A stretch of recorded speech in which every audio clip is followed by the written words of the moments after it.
I'm not too much of a big fan of cheesecake, but after seeing the snippet on Instagram, I had to try this girl's cheesecake.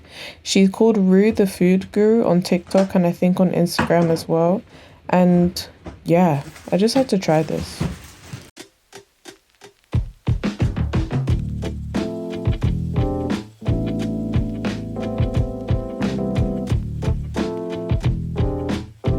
So I didn't exactly follow a recipe for this. I just followed how it looked on the video.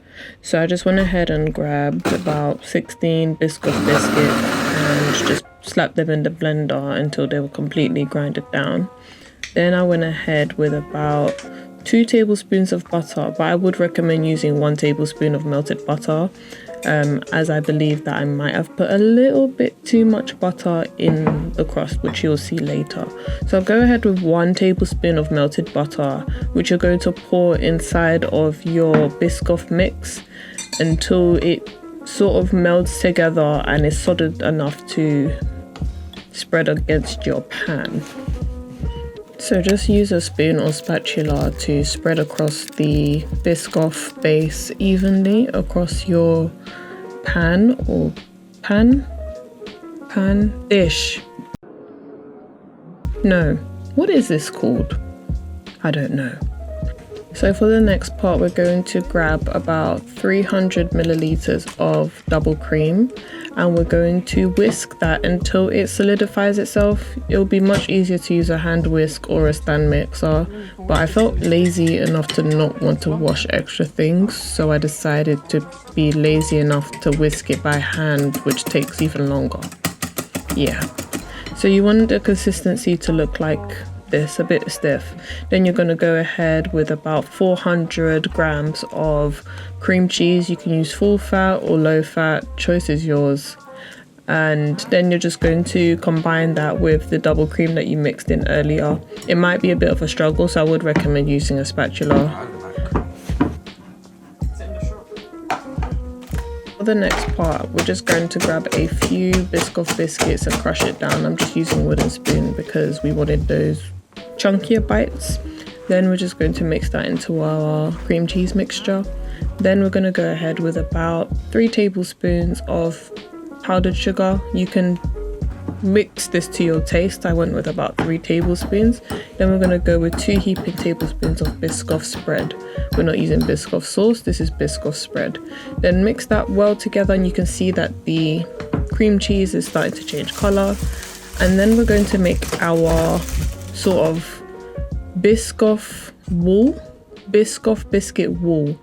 That's going to sort of shield the Biscoff nicely together. So I'm going to go ahead and basically place a bunch of Biscoff biscuits. I use the extra large version for this, and place it just well on top of the base, which has been refrigerated for about 30 minutes.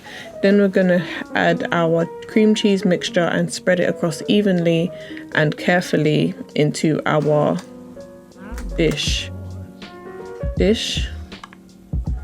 pot, pan, cake tin.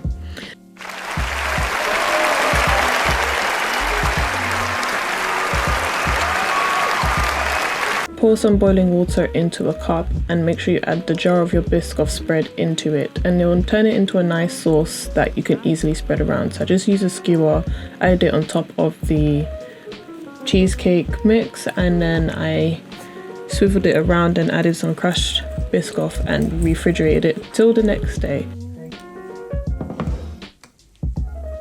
It's now the next day and I didn't anticipate how tricky this would be, but I would definitely recommend using one of those detachable cake tins that can slide off. The bottom's detachable from the actual tin itself. And now you have your cheesecake ready to cut carefully as possible without struggling to get it out of the tin, and then voila. I would have some criticism for this. As much as I loved this cheesecake, I would definitely wish it was way more dense like Rue's was, but For the taste, I was absolutely blown away. I just had to add the finishing touches of adding that Biscoff spread sauce on top of the cheesecake to give it that extra sweetness, and I can say this is worth every calorie.